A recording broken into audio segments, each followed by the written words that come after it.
Well, let's get more on this now with Dr. Sharon George. She's a senior lecturer at Keele University's School of Geography, Geology and the Environment. Really good to have you back with us, Doctor. We know Florida's coast is no stranger to these weather events, but it has been described as one of the worst in recent years for the state. What do you think is behind the intensity of this particular storm?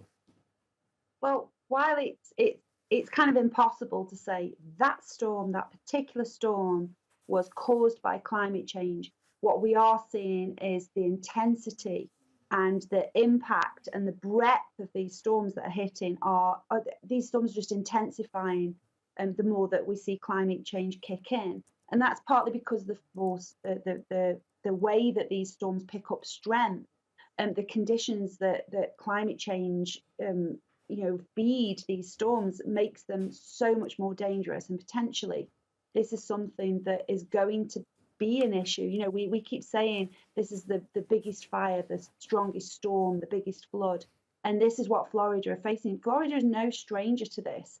Its buildings are designed for hurricanes and for these kind of storms, but this is on another level. And with an increased population and people who may not be living in that accommodation that is designed to take this impact, this is going to be a challenge going forward.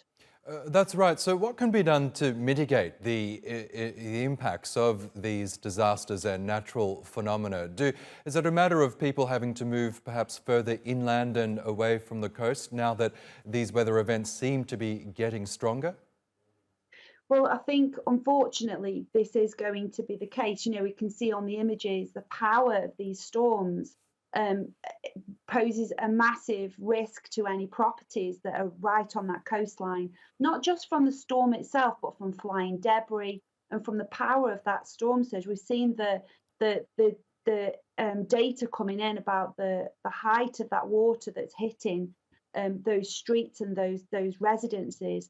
And this is something that buildings, we can design buildings to take this impact, but there are limits to what we've been used to and what these buildings are designed for. And this also then has an economic impact.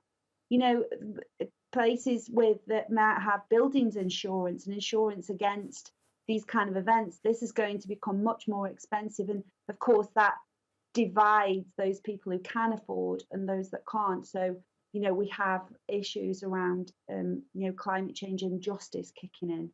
Yes, and what we did see ahead of Hurricane Ian was some really advanced warnings, I guess, days before it finally made landfall in Florida. Is the forecasting of these weather events, of these hurricanes, is that improving at least?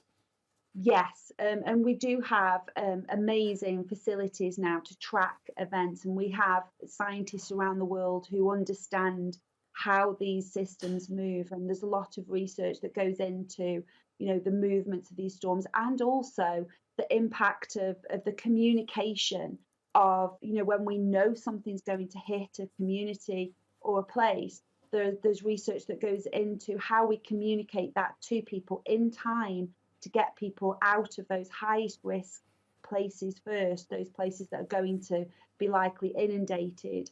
And of course, but we can put all those systems in place.